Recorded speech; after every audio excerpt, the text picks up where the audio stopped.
from the City of Entertainment in the Las Vegas Arts District at the English Hotel, a place for the cultured renegade.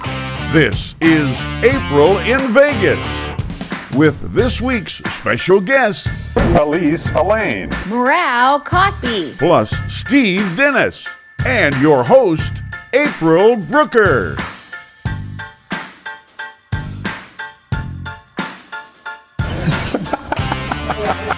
Steve? Yes. I'm excited for the guest we have today. Who's on first? Hint, she's going to illuminate. I think what April's trying to say is that we have award-winning choreographer, tech visionary, and creator of the new hit show, Illuminate.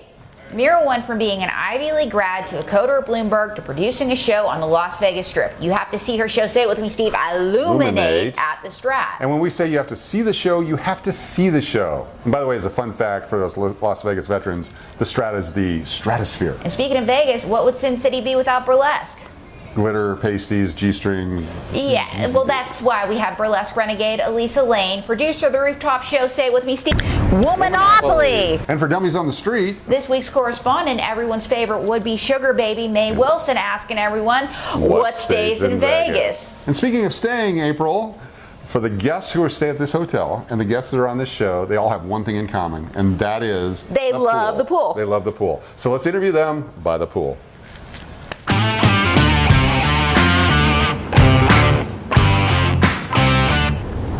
Well, we made it out to the pool here at the English Hotel right next to the Pepper Club, April, and what do we got going on now? Well, we have Elyse Elaine, burlesque dancer and producer extraordinaire. Welcome, good to have you here. Thank you. It's so happy to be here.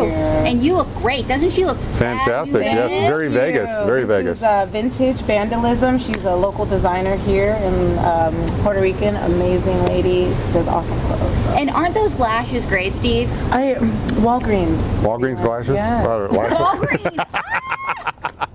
That's where I get mine done. So. Right. Oh, lovely. Thank you. Look at that Thank side you. angle. Thank you. Steve. Yeah, wow. But she looks great. Exactly. you. So I have a question, and being a Vegas person that loves everything about Vegas, how long have you been dancing burlesque? 10 years. It'll my actually be goodness. 11 years in October. Wait, did you start when you were 11? Right.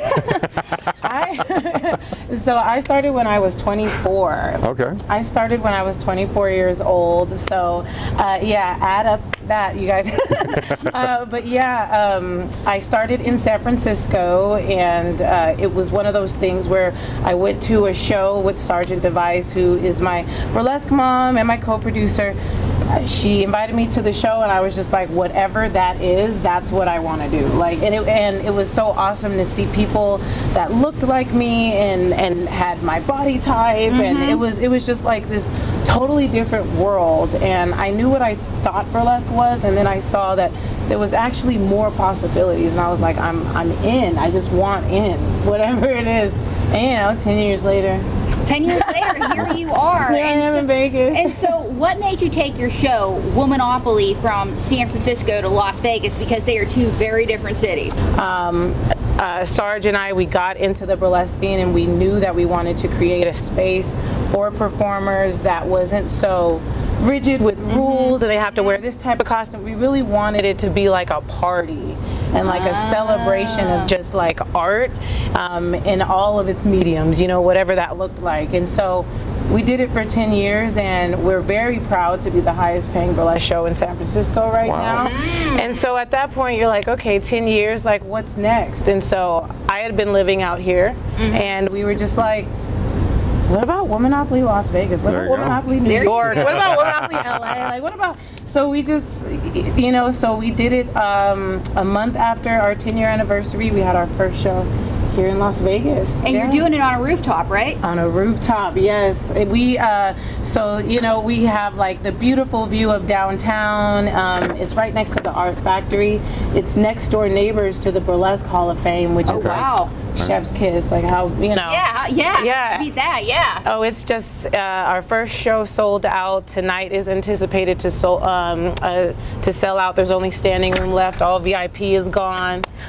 No, no. It's the win. It's the Vegas win. Sorry about that. Right. We'll edit that part out. The wind whispers Womanopoly. I hear it. I hear it. I'm like, is that money calling? Exactly. So yeah, you know, and it's just a lot of fun, and we were just like, for Las Vegas, it was a little bit more of a transition than I thought it would be, being a performer from San Francisco to Vegas, and I didn't see anything like Womanopoly here, and so that is like telling me to do Womanopoly here, because there's nothing, you know, there's nothing like it. So. Absolutely, yeah. And fun fact, do you know what the first show in Vegas was? The first rooftop show was? Do you know, Steve? I learned this recently, so I will throw it back to you unless you would like me to answer it.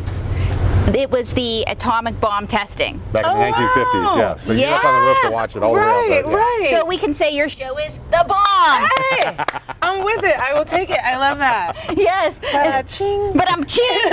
And so, you know, Steve, she's done burlesque on the radio.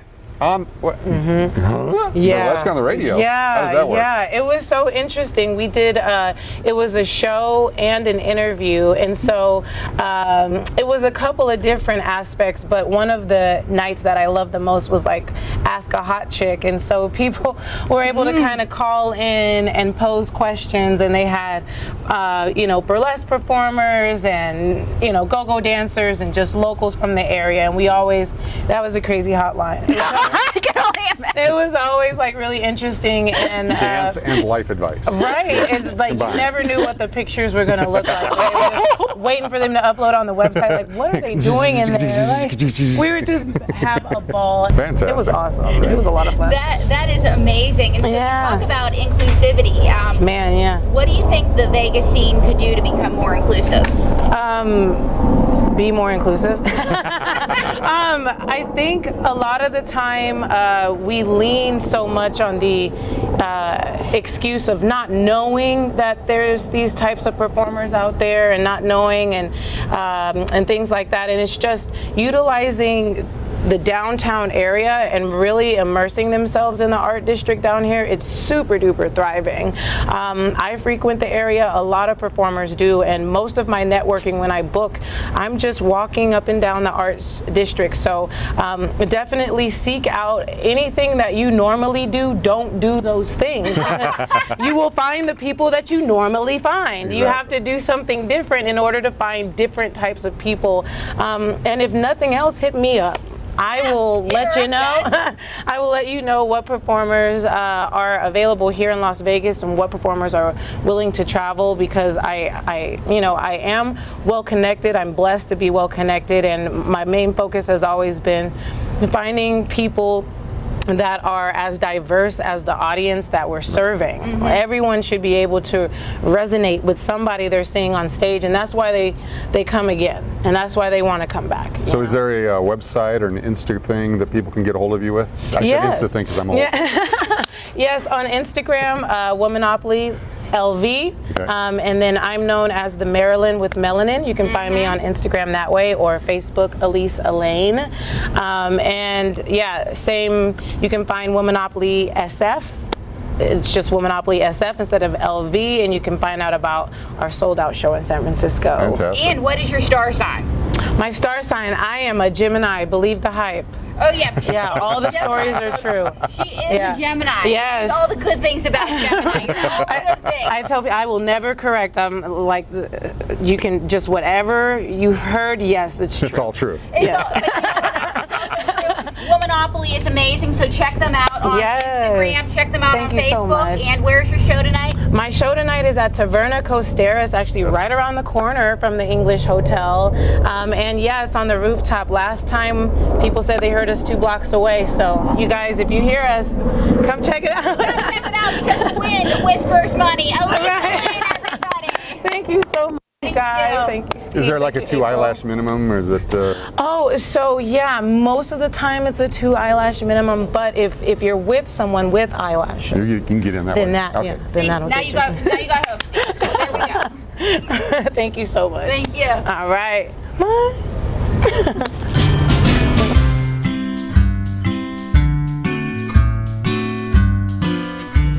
I'm at the English Hotel in the Arts District for First Fridays. let's see if we can find some other dummies on the street. I am here with Jaron. Hi. Hi, hot stuff. So, where are you from? Vegas. So, you know, they say whatever happens in Vegas stays in Vegas. So, what's staying in Vegas? A lot stayed in Vegas, including me. Oh, you're staying in Vegas? This is so cool. And so, this is Anakin, right? Yeah. And so, where are you from? I'm from California. And so, they say whatever happens in Vegas stays in Vegas. So, let's stay in Vegas. Me, for now. Yeah, so you're both staying in Vegas. These hot guys are staying in Vegas. Ryan, what's staying in Vegas? All the crazy parties and everything wild stays in Vegas. They say whatever happens in Vegas stays in Vegas. What's staying in Vegas? Sex. Sex? Did somebody say sex? You know, they say whatever happens in Vegas stays in Vegas. So what's staying in Vegas? This STD? There's parties all the time. So, Ellie, do you want to go partying with me tonight? Of course I do. Okay, on the count of 3, look at the camera and go, let's party. 1, 2, 3. Let's party. On the count of 3. 1, 2, 3. Let's party.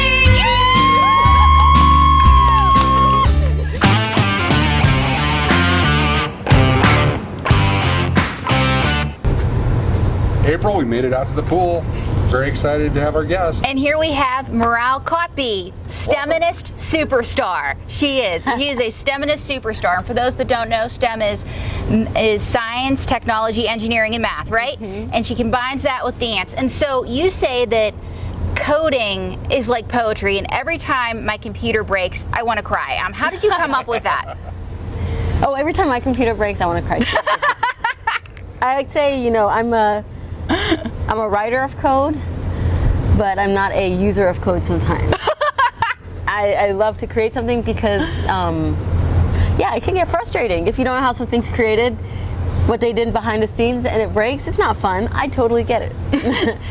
But as far as writing code, though, it's incredible. You know, you get to problem solve, and within that problem solving, make creative decisions about how you're going to approach it, which a lot of people don't realize is such an artistic endeavor, because there's so many different ways to solve a problem, and you want the outcome to be a certain way, but to get there, there's so many different creative decisions to make within writing code, and it's beautiful. I love it. I love every moment of it. And speaking of creative, you know, Steve, she was a coder at Bloomberg, and she got engineers to go to the theater. I did. Yeah, how and why? How and why?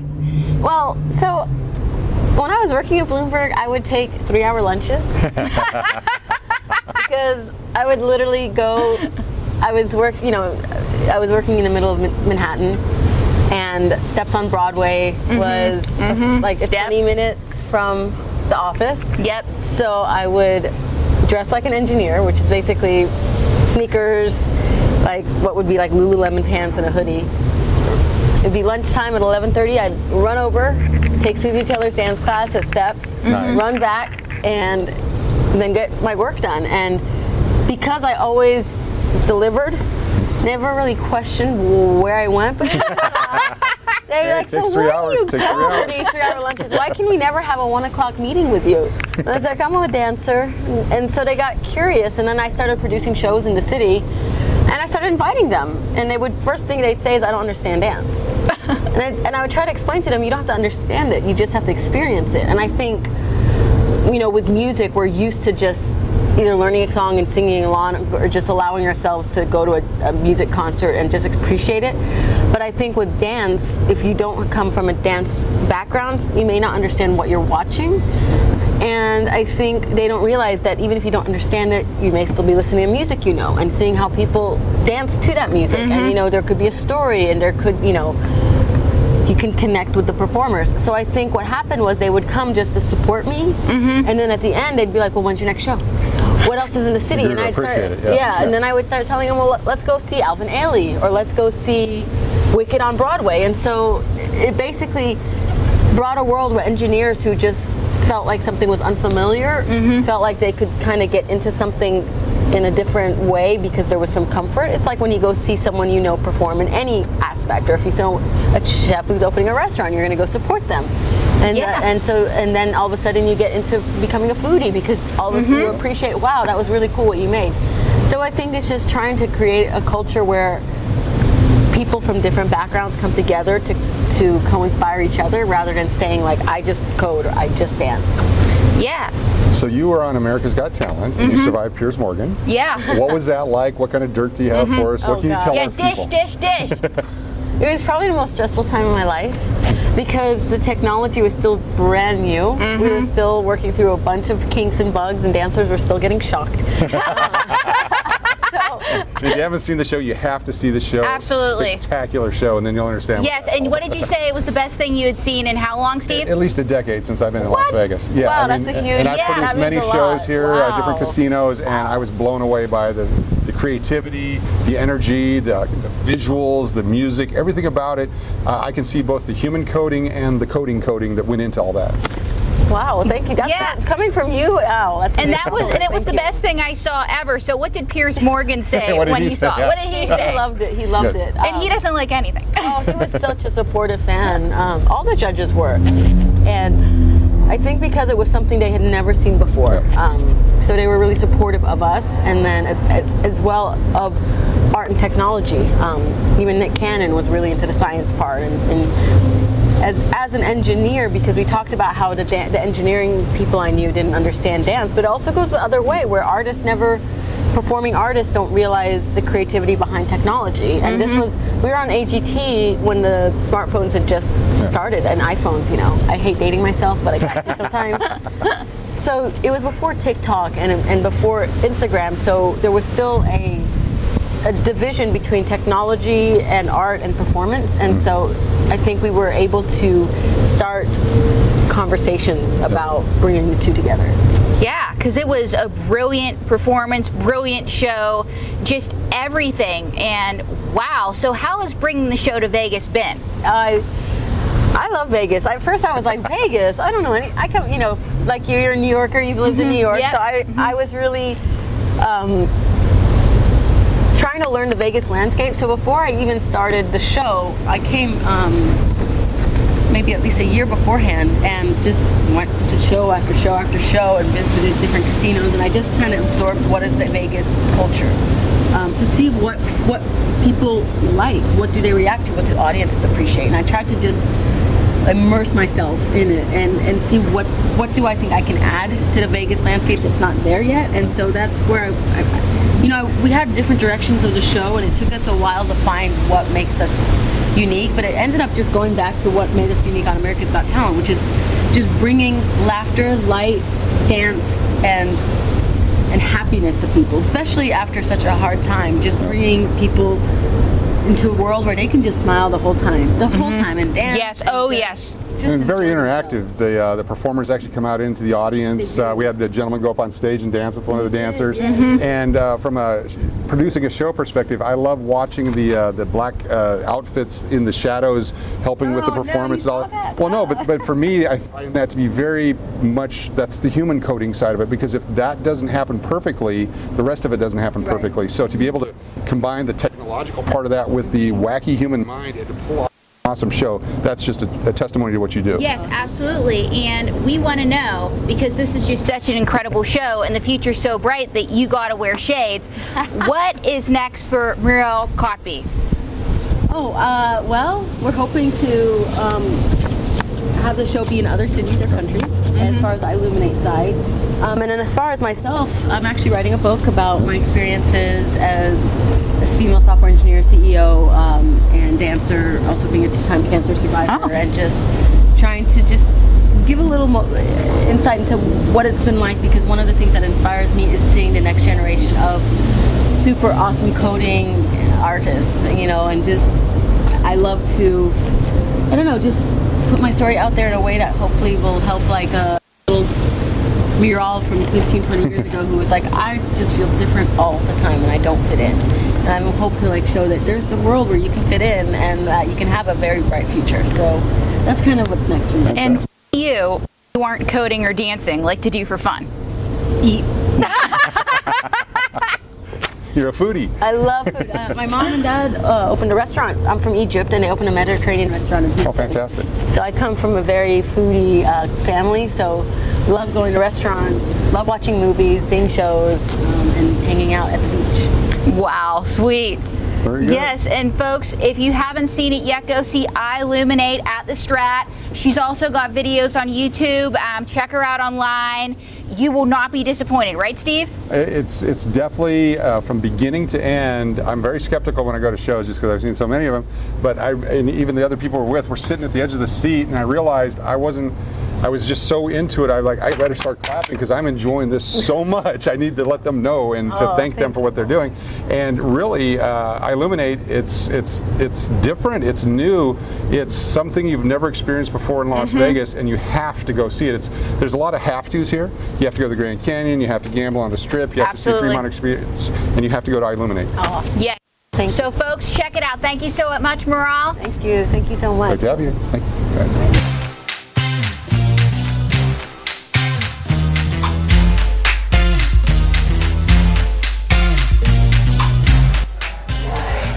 Back in Bethel Park, April. Well, Steve, glad you asked. My cousin Ricky B finally graduated last night. And in Brucker family tradition, he was first in the class. Well, correct me if I'm wrong, isn't he like 40? You should have graduated a long time ago. Well, Steve, Ricky B dropped out of high school 20 years ago. This was rehab, but it was great. My brother Wendell even showed up. The Ivy League geneticist. Yepers, it was so wonderful to finally see them together after all this time. Probably because your family got the missing link. No, my mother couldn't figure out how to work her cell phone camera, but she got Ricky B's graduation speech on camera. It went like this: Class of 2022. What's the rest? Oh, he forgot it because he had terrible stage fright. But, you see, Wendell got him this great card. It said, Ricky B, for years, I've seen you going in and out of jail. But now, you might finally be able to join me at Yale. But you should have seen Ricky B. He was so handsome in his cap, gown, and long graduation pajamas. Wait a minute. Nobody wears pajamas to graduation, even in Bethel Park. That's where you're wrong, Steve. This was night school, but that's not even the best part. It gets better? Yeah, it gets better. As a graduation present to Ricky B, I'm flying him out to Vegas. I told him that he could stay here and that he can hang out with you. Great. Awesome. GLVB. Gotta love Vegas, baby. At the English Hotel.